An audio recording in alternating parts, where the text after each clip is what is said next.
Right now, the Panama Canal is being widened and deepened.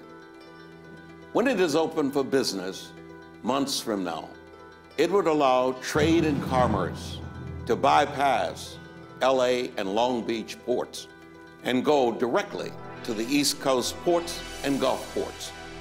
Those ports are expanding now and spending billions of dollars. Hi, I'm Willie Brown. In these very tough times, we must act together. Hundreds of thousands of jobs are at risk, and so is our middle class buying power.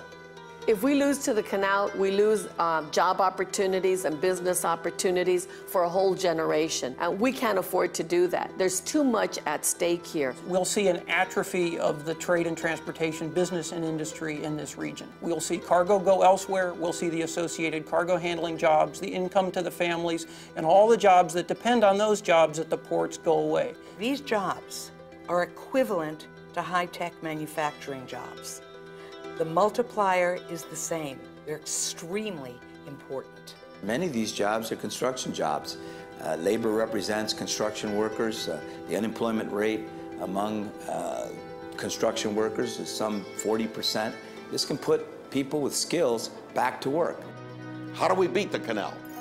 We expand our capacity. The solution? These projects ready for the green light. These projects that have been proposed are all serving that outside of the gate transportation network that's still within the region.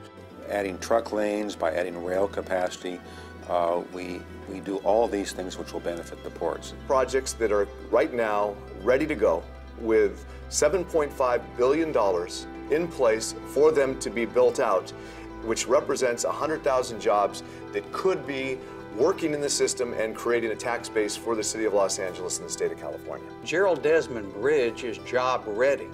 And so since it is job ready, this is one project that we could start on very rapidly and employ an awful lot of people. These projects are fully funded, but they are not moving ahead fast enough. Why are these projects moving so slowly? What we have is a lot of misunderstanding between different parts of government.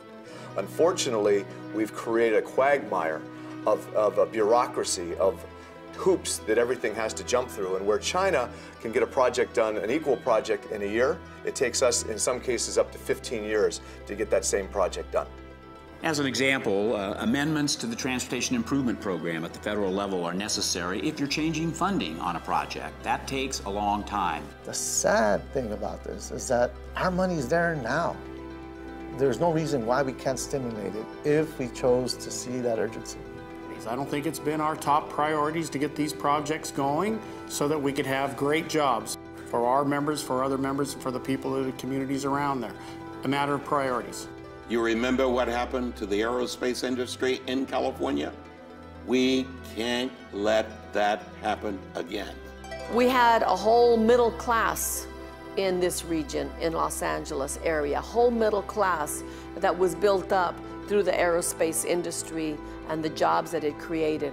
And certainly that's an example of what we don't want to happen. Let's think future. Let's not just think it, let's act future. Let's do what we have to do now and not repent that we didn't do enough later. People need to be first, and politics last. We need to get government and all sides of the government to agree that they need to be done. Right now, there is no agreement that there is a priority here. What we need to do is come together with a greater partnership with the public sector and provide certainty and efficiency and understanding so we can have absolute capital commitments made with knowing the rules going forward. This project can be helped greatly by a true public-private partnership. I believe that these projects are public and private, and I believe moving them will benefit both sectors.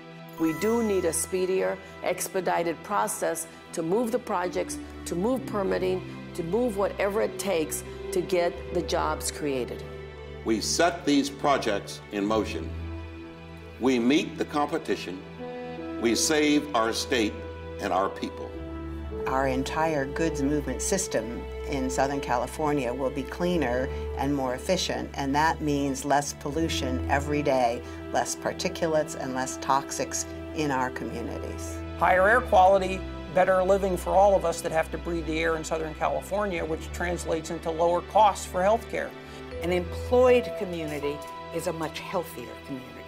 Improving the port is a grand step into bringing jobs and employment and certainty and increasing the quality of life back to the great Golden State that our fathers and grandfathers knew. Here is our challenge. We have to come together as one team, speak with one voice, act now to preserve 100,000 jobs and the vitality of the two most profitable ports in America. And win jobs for our community. Southern California is at stake. Thank you very much for your help. It's about jobs. It's about people. Beat the canal. Beat the canal. One voice. Beat the canal. Speed to market. Work together. Beat the canal. Beat the canal. Competitiveness. Cleaner air. Beat the canal. Beat the Panama Canal. Less pollution. Employment. Beat the canal. Be creative. Newer technology. Beat the canal. Beat the canal. Beat the canal. Beat the canal. We're going to beat the canal.